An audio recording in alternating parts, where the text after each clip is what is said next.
Boa noite, pessoal.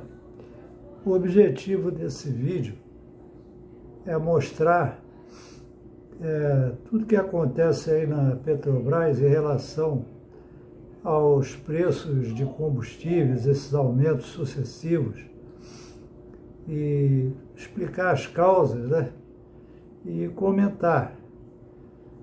Então isso é baseado no outro vídeo aí, que eu peço que vocês observem que nem sempre a imprensa mostra a coisa do modo real, conforme eu vou demonstrar. Eu noto aí que há, principalmente no início, um interesse em formar uma opinião de que isso aí era um problema sério para o Brasil, que eu discordo totalmente. Mas vamos ver o vídeo que a gente vai entender tudo. Já o preço internacional do petróleo caiu, em parte, em consequência da expectativa sobre resultados das conversações entre Rússia e Ucrânia e o lockdown na China, que cria uma possibilidade de redução de consumo. Ainda assim, o custo do petróleo, nesse momento, é uma preocupação planetária. Então, nessa primeira parte aí do vídeo, ela fala que há uma preocupação planetária com essa crise aí que houve da Rússia restringir o fornecimento de petróleo,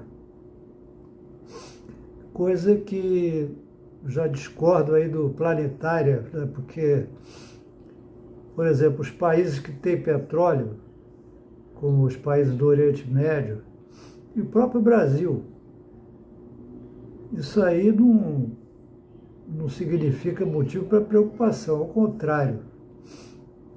Né? Com a escassez de petróleo, tanto o Brasil como os países árabes produzem petróleo. Então, para eles, isso aí era motivo de lucro, né? Vender mais e ir por um preço melhor, porque a procura, a oferta diminuiu. Mesmo para países que produzem, porque existem tipos diferentes de óleo. O Brasil, por exemplo, precisa buscar no exterior um tipo de óleo que não é produzido aqui. E ela já apresenta um problema que o Brasil precisa buscar um tipo de óleo no exterior que ele não produz aqui. Como se isso fosse uma grande preocupação. Mas nós vamos ver mais adiante que essa quantidade de petróleo que ele precisa é uma questão técnica e é 8% apenas do petróleo que ele usa para refinar os produtos que a gente consome no Brasil. O Brasil produz 3 milhões de barris de petróleo por dia e consome 2,5 milhões. Mesmo assim, importa 300 mil barris por dia. Você vê que o rapaz aí, ele chega a dar uma ênfase nos 300 mil barris de petróleo que o Brasil importa, quando isso é apenas 8%, se você fizer a conta, e mais adiante vai se falar nisso. Se produzimos mais do que gastamos, por que não somos autossuficientes? A explicação para essa conta não vem só das calculadoras, vem também dos laboratórios. É que existem vários tipos de petróleo. Alguns são mais viscosos, mais pesados. Outros são chamados de leve. São ideais para fazer alguns tipos de combustíveis. E isso é fundamental na hora de transformar o óleo bruto em gasolina, diesel, querosene de aviação e todos os subprodutos que saem da refinaria. As nossas refinarias foram quase todas construídas até a década de 70. Nessa época, o Brasil importava petróleo leve do Oriente Médio. Então, as máquinas foram escolhidas para essa matéria-prima. Em 1979, encontramos as grandes reservas da Bacia de Campos, no litoral do Rio de Janeiro, e nos anos de 1980, adaptamos as refinarias para processar o petróleo pesado que extraímos de lá. Na primeira década dos anos 2000, tivemos que fazer novas adaptações, dessa vez para o petróleo do pré-sal. Ele é mais leve do que o de Campos, mas ainda mais pesado do que o do Oriente Médio. Nesse trecho, ele diz que o Brasil não é autossuficiente pela questão de importar 8% do petróleo leve, que facilita aqui o refino. Mas ele não diz que a Petrobras, como a gente vai ver adiante, ela optou por não investir em refinarias. Ela podia ter investido em refinarias, modernizar as que tem e não depender desses 8% também, né? Aí já é um detalhe técnico que eu já não discuto afirmando nada, mas não é só esse fato de precisar de 8% de petróleo leve, que ela não é autossuficiente. Ela também decidiu não investir mais em refinarias. Inclusive, outra coisa, ele fala que até 1970 a gente tinha todas as refinarias aí preparadas para refinar o petróleo leve que vinha do Oriente Médio. Quer dizer, nessa altura a gente provavelmente importava todo o petróleo e refinava aqui. E não existia esse negócio de paridade com preços de combustíveis internacionais. Os preços podiam variar com o preço do petróleo, né? Mas não com o preço de combustível. Quer dizer que desde essa época não existe isso, só foi existir no governo Temer. Mas vamos prosseguir. Por exemplo, a Petrobras já fez esses investimentos que eram necessários. Assim.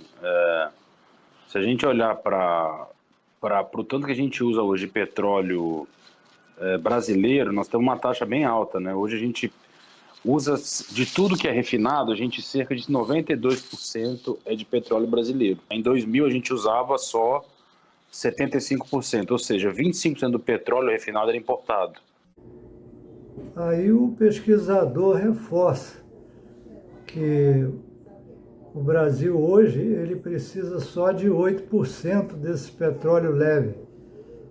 E nos anos 2000, ele precisava de 25% desse petróleo leve para refinar o petróleo que a gente produzir os refinados que a gente consome aqui.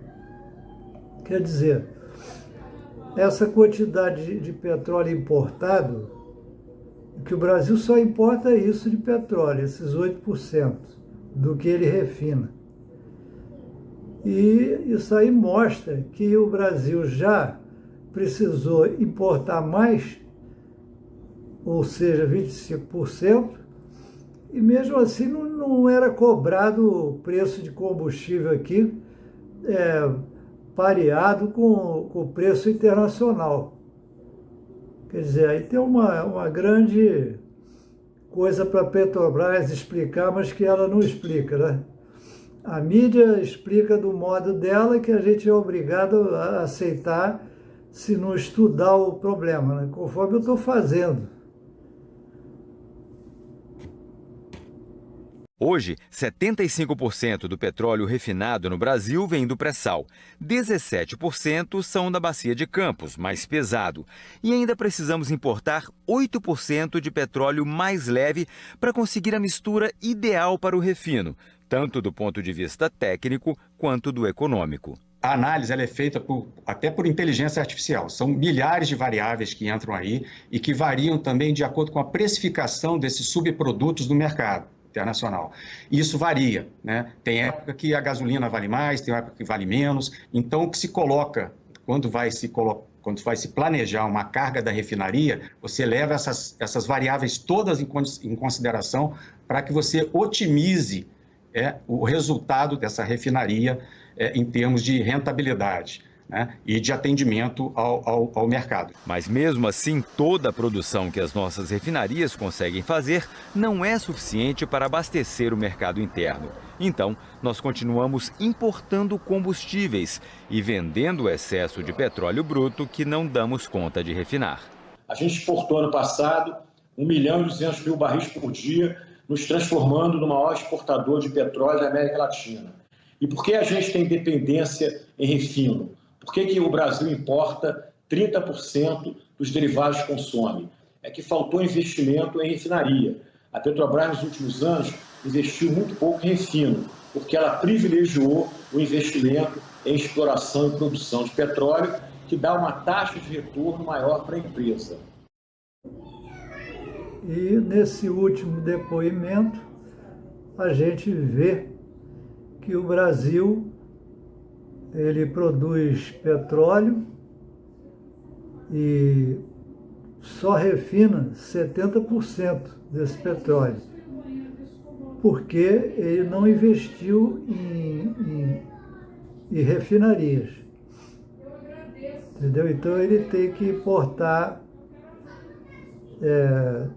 30% de combustível, né? Porque ele só refina 70%.